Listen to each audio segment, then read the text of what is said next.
Fuck Stephen A. Stephen A, Stephen B, Stephen C. Like, my offer still stands. Okay, so we got to talk about Stephen A. Smith and Jaylen Brown, man. Jaylen Brown went off calling out Stephen A. Smith for being a fake journalist. And we all know that Jaylen Brown confronted Stephen A. Smith a while ago when he pretty much called Stephen A. Smith a coward to his face, talking about Stephen A. Smith and these fake sources when they was leaking these rumors about Jaylen Brown. Jaylen Brown, it's not so much that he's underrated. It's that he's just not liked because of his, quote, "I am better than you" attitude. He knows it.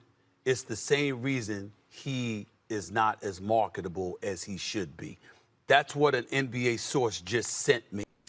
This all kind of happened on your platform. I want to send a message to you. And I basically wanted to say that I think it's cowardice. Okay, so Jaylen Brown was on stream. He's been doing these streams talking about the NBA and some journalists and Stephen A. Smith and people that's been talking about him. He's been doing some interviews and stuff like that as well in his off season. And now he called out Stephen A. Smith. So let's check out this clip right here. And if you can, be sure to give this video a thumbs up. That really does help support my YouTube channel, and I really do appreciate that. Thank you. Get into the good stuff. This is where all the clickbaiters is ready to clip. Let's get into the good stuff. Last week, I had an exchange online with Stephen A, where he was vocal about what he thought I needed to do, and he also said some other things. So let's watch it together on stream chat. We can react to it together. This is just, we're just doing some investigative journalism. This is one of the clips that was going viral from our exchange. This was his response. On Jaylen Brown's program.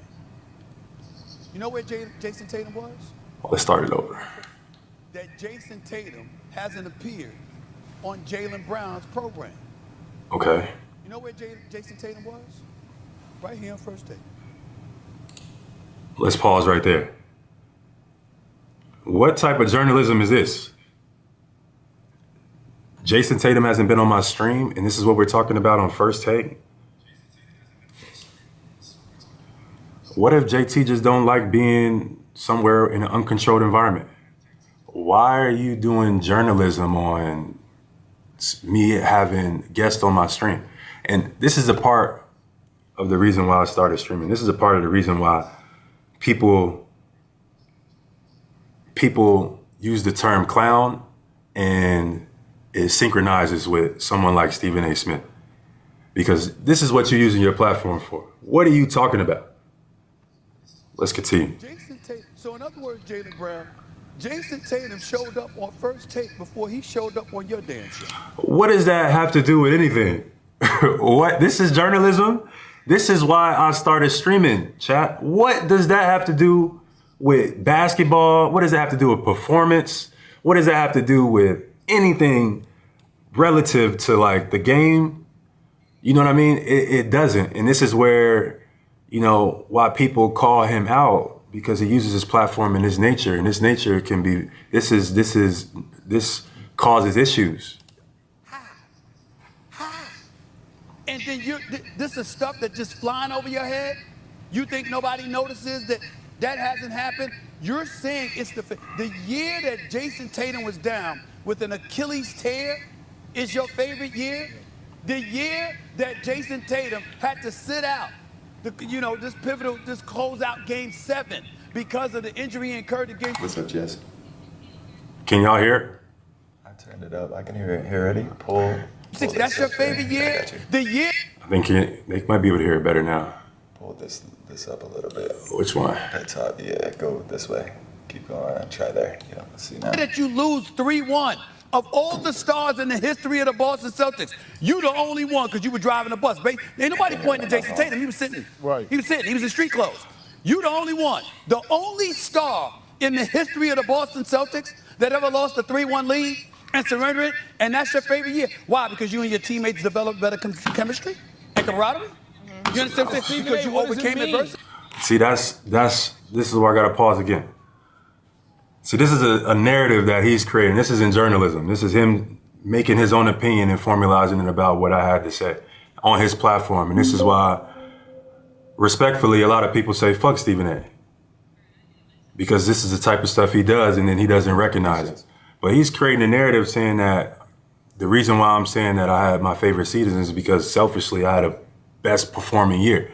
Not the fact that we outproved expectations, not the fact that everybody expected us to be nothing and we had to fight and we showed up and we competed every single day and we had to fight for every victory. Not the joy of watching our teammates grow, or not the joy of watching guys who are unproven start to solidify themselves as well through leadership, through chemistry. Like, he maybe not doesn't understand that because maybe he's never had to fight for nothing in his life. Maybe anytime adversity is hit, he's rolled over or he's gave in. So he thinks it's the same thing as somebody who has little to no expectation and they stood up and they made a name for themselves. He may not understand that concept, and that's why he's pushing his narrative. But once again, this is what Stephen A is using his platform for. Let's see what he finishes with. What happens? What's the remedy? Given all these things you're pointing out, I'm with you. But that's why I brought up the whole trade thing again. What are you going to do about it? I don't mind. But what I'm saying is the first order of business is that he needs to be quiet and like big. Let me stop right there. Did he just say I needed to be quiet? Be quiet for who? Man, fuck Stephen A. Stephen A, Stephen B, Stephen C. Like, my offer still stands. You want me to be quiet and stop streaming? Well, I want you to be quiet and get off these networks, because you're not using your platform to do real journalism. You're using your platform to use clickbait. You're using your tell this motherfucker to retire, you know, because he's the face of clickbait media at the point. And maybe with his retirement, we could spark a movement to get the rest of these motherfuckers out of here, or to also have some type of forget journalistic integrity, actual integrity, in order to hold themselves accountable to the bullshit takes they put out with no basis, no bias, no information, just narrative, just for the sake of just pushing a weak narrative, just purely out of that. I'll give it up. I'll pass streaming. I'll sign some streamers or some shit. I'll you know what I mean? It ain't a big deal. Y'all ain't never heard from me before this. Think about it. I don't do no media, no podcasts. I don't do none of that. I barely post on social media.